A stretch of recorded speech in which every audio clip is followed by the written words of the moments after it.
Regardez très attentivement, car quelque chose de mystérieux est sur le point de se produire lorsque Lady Gaga se moque de Jésus lors de son spectacle en direct.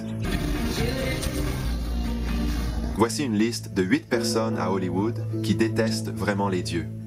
Avant d'entendre le numéro 7, admettez quelque chose de très inquiétant. Qui ajouterez-vous à cette liste? Ok, règle 7, Rihanna. Rihanna a grandi dans une famille chrétienne à la Barbade, mais lorsqu'on entend cette terrible affirmation, on sait qu'elle a rejeté l'éducation familiale de manière très claire et nette. Pourquoi tes mains? Couvrez bien vos yeux. Parce que je suis un adorateur du diable. Qu'est-ce que tu parlais? À propos du Driver 6, voici cette dame qui a gagné 5 minutes de célébrité en ligne en le faisant à la Bible lors de la convention satanique 2023. Malheureusement, Oprah Winfrey est notre numéro 5. Non seulement dans cette vidéo, mais aussi sur le plateau de Stephen Colbert, elle a affirmé que Jésus-Christ n'est pas l'unique chemin vers le ciel. Lors de cet entretien, elle et Colbert, bien qu'ils prétendent être chrétiens, se sont moqués de Dieu de manière tellement désobligeante que j'ai dû cacher cette image pour ne pas enfreindre le 2e commandement. Oprah. Stephen, qu'est-ce qui ne va pas? Hey, hey! Hey tout le monde, donnez votre cœur à Dieu. Bonjour à chacun de vous. Il vient de cracher mon chewing-gum. À ce sujet, Oprah, je m'excuse. Ça va? Comment puis-je vous aider, Seigneur? Je parle à quelqu'un d'important. Oh, je connais Stephen, je suis un grand fan de lui. J'adore entendre ça, je suis aussi un grand fan de toi. Mon Dieu, vraiment incroyable. Waouh, Oprah, c'est qui je suis? Je vais annoncer ça à Jésus avec impatience. Oprah Winfrey 2020. Oui, elle peut. Vous avez sûrement déjà vu ce discours d'acceptation, donc vous savez pourquoi l'artiste Kathy Griffin est numéro 4. Beaucoup ont assisté ici et remercient Jésus pour ce prix qu'ils ont reçu. Je veux que vous sachiez que personne n'a reçu ce prix mieux que Jésus. Franchement, il ne m'a pas aidé du tout. Donc je dois dire que ce prix est entièrement le mien. En décembre, j'ai échoué en publiant une vidéo sur les pires moqueurs de Dieu de 2023 et, pour une raison quelconque, j'ai complètement oublié de mentionner Dolce Cat et comment elle a passé toute l'année à tourner en ridicule les choses sombres et bibliques. En plus d'être 3e sur notre liste aujourd'hui, je parlerai aussi de sa vie et des événements malheureux. Donc, si vous êtes intéressé, abonnez-vous. Comme vous le savez, Madonna est quelqu'un que j'ai mentionné sur notre liste des pires moqueurs de Dieu de 2023. Elle est numéro 2 aujourd'hui et vous comprendrez pourquoi.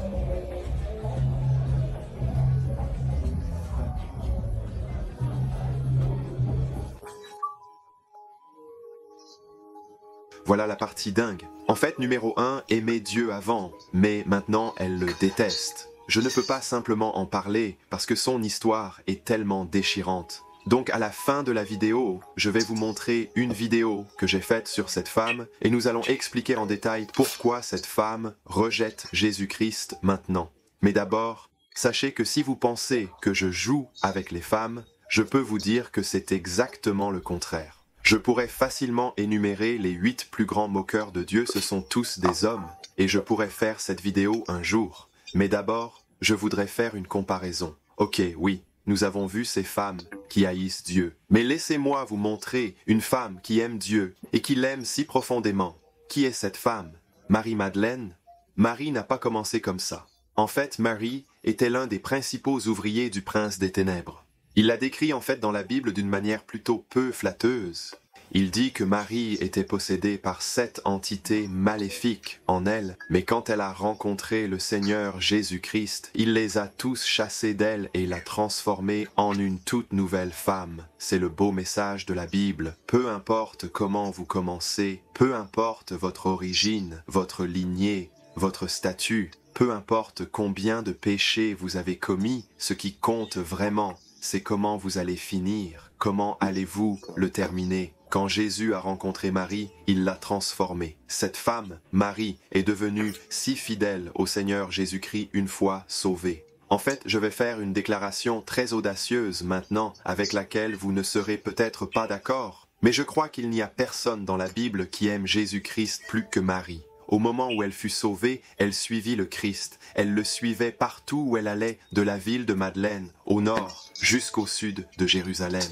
Et elle suivait même le Christ jusqu'à la croix. Alors que ces durs, ces pécheurs, ces jeunes hommes valides, sauf Jean, étaient tous dispersés, Mary ne l'était pas. Marie, la petite femme, resta, où elle vit son Seigneur moqué, ridiculisé, couronné d'épines, les mains et les pieds percés de clous, une lance autour de lui, la barbe arrachée. Marie se tenait là, sans laisser son Seigneur seul sur la croix. Pourquoi? Parce que l'amour supporte tout. Oh, souviens-toi de mes mots, Doja Cat, Madonna, Lady Gaga. Ils n'hésiteront pas à poursuivre le nom du Seigneur Jésus-Christ avec leurs pieds dans la terre. Par rapport à Marie, qui Marie, plutôt que de marcher sur la terre avec ses pieds au nom du Seigneur Jésus-Christ, elle préférerait s'asseoir aux pieds du Seigneur Jésus-Christ? 4 fois, nous avons vu Marie assise aux pieds du Seigneur Jésus-Christ. La première fois, c'est quand Marie est entrée dans un état où elle était tellement brisée, mais elle a apporté un pot de parfum d'alabastre cher et elle a cassé ce pot. La brisure de ce pot représente la brisure de la femme qui s'est assise aux pieds du Seigneur Jésus-Christ et a commencé à pleurer. Elle a utilisé du parfum et des larmes pour laver les pieds de Jésus-Christ, car il était quelqu'un en qui elle avait confiance. Nous croyons que de nombreux hommes dans sa vie ont déçu Trata. Elle ne pouvait pas faire confiance, mais il y avait un homme en qui elle pouvait faire confiance. Comme une mâchoire brisée, le Seigneur Jésus-Christ est le seul qui peut rassembler les morceaux de la vie de Marie et lui donner de l'espérance. La deuxième fois que nous voyons Marie assise aux pieds de Jésus, c'est lorsque nous rencontrons une autre femme de Dieu, Marthe. Maintenant que Martha aimait profondément Christ, je pense que Martha pouvait voir que Christ était fatigué de son ministère.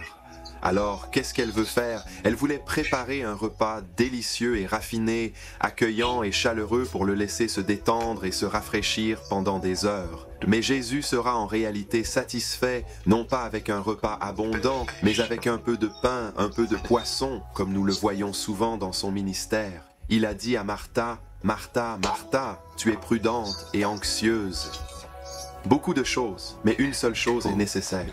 Marie a choisi quelque chose de mieux. Qu'est-ce que Mary fait? Elle est aux pieds du Christ. Pourquoi? Car Marie savait que toi et moi avons été faits à l'image de Dieu. Dans notre centre, nous avons une âme, et le désir de notre âme est d'adorer le Seigneur Jésus-Christ. Donc, si nous adorons autre chose, que ce soit une bonne chose comme une carrière ou une famille, nous souffrirons tous. Si nous prenons simplement le temps de nous asseoir tranquillement et de laisser le Seigneur Jésus-Christ nous montrer des choses merveilleuses dans sa parole et de prendre le temps d'être en communion avec lui, c'est alors que nous trouverons la vraie paix et la vraie joie. La troisième incidence où Marie se trouve aux pieds de Jésus-Christ, dont j'ai déjà parlé, c'est lorsqu'elle se tenait au pied de la croix. Mais je pense qu'elle ne comprenait pas pleinement ce qui était arrivé à Jésus. Je me demande si vous avez déjà vu un tableau représentant Jésus-Christ. Comprenez-vous vraiment ce qui est vraiment arrivé au Christ sur la croix?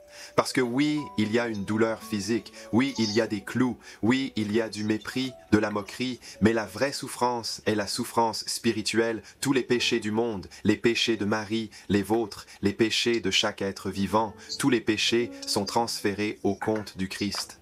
Puis la colère de Dieu s'est répandue sur le Seigneur Jésus-Christ, qui a payé la rançon pour nous par son propre sang, afin que vous et moi soyons pardonnés, que nous soyons purifiés et que nous ayons la vie éternelle. Je connais le fait que Marie a découvert qu'un jour, elle a réalisé que le Christ était le Sauveur. J'attends avec impatience de voir Marie au ciel, parce que lorsque Christ nous ramène, vous savez quoi? Si nous croyons qu'il est un enfant du Dieu très haut, nous sommes maintenant adoptés. Jésus-Christ nous appellerait même frères. En d'autres termes, je peux dire que Jésus-Christ est mon frère. N'est-ce pas un incroyable fait pour réfléchir aujourd'hui? La dernière fois que nous avons vu Marie-Madeleine aux pieds du Seigneur Jésus-Christ, c'était lorsque nous l'avons vue chercher le corps du Seigneur Jésus-Christ au pied de son tombeau. Nous la voyons plus tard s'accrocher au Christ. En d'autres termes, une fois qu'elle a trouvé le Seigneur ressuscité, c'est comme si Marie disait « Je t'ai déjà perdu une fois et je ne peux pas te perdre à nouveau. Alors je t'accroche fort, je me précipite, je ne lâcherai pas, Seigneur Jésus, parce que je ne peux pas vivre sans toi. » Alors, qu'a dit Jésus? Marie, arrête de m'accrocher. Je me demande si quelqu'un peut m'entendre aujourd'hui, si le Seigneur Jésus-Christ peut vous dire cela. Arrête de m'accrocher, tu me tiens trop fort. Arrêtez. Ou bien le Seigneur Jésus-Christ doit nous dire de ne pas nous attacher à cette idole, de ne pas nous attacher à ce péché. Non, mais de s'accrocher à lui. C'est vraiment triste que nous nous accrochions souvent aux mauvaises choses et que nous oublions de chérir le Seigneur Jésus-Christ comme Marie l'a fait. Mes chers amis, voici une femme, Marie-Madeleine, qui est venue au Seigneur avec ses troubles, ses douleurs, son cœur brisé et même avec 7 mauvais esprits. Mais Jésus-Christ l'a transformée et l'a faite devenir un magnifique exemple de grâce. Pourquoi? Parce que Jésus sait purifier ceux qu'il touche. Aujourd'hui, il peut vous aider à vous purifier. Il effacera vos péchés. Il fera de vous un enfant de Dieu. Il vous apportera une nouvelle chanson. Il vous donnera espoir après la mort. Tout ce qu'il faut faire est de vous tourner vers lui comme Marie et il vous offrira le salut. Pourquoi attendre plus? Tournez-vous vers ce Sauveur merveilleux et trouvez la vie éternelle en Christ. Bon, voici le moment que vous attendez. Qui est en tête de notre liste? Eh bien, avant de dire les noms, il est très important de se rappeler que cette liste n'est dans aucun ordre particulier, contrairement à ma liste des pires moqueurs de Dieu en 2023. Non, cette liste est juste une liste de noms différents pour différentes femmes, et je regrette de sentir qu'elle se moque de Dieu. Cette femme est Katy Perry. Vous ne savez peut-être pas que Katy Perry était en fait une chanteuse de culte autrefois et que ses parents, son père, était un pasteur pentecôtiste, prêchait dans le monde entier. Pourquoi est-ce si pathétique? Katy elle-même a proclamé le Seigneur Jésus-Christ et maintenant elle approuve publiquement les péchés que Dieu haïsse et non seulement cela, mais elle se moque de la Bible et du Seigneur Jésus-Christ. Nous devons donc prier et je veux vraiment que vous regardiez cette vidéo qui détaille sa vie afin que vous puissiez prier judicieusement. Pouvez-vous me rendre encore une faveur? Pouvez-vous vous abonner pour que je puisse avoir la chance de vous parler de Jésus? Encore une fois, Dieu bénisse tous et merci de regarder.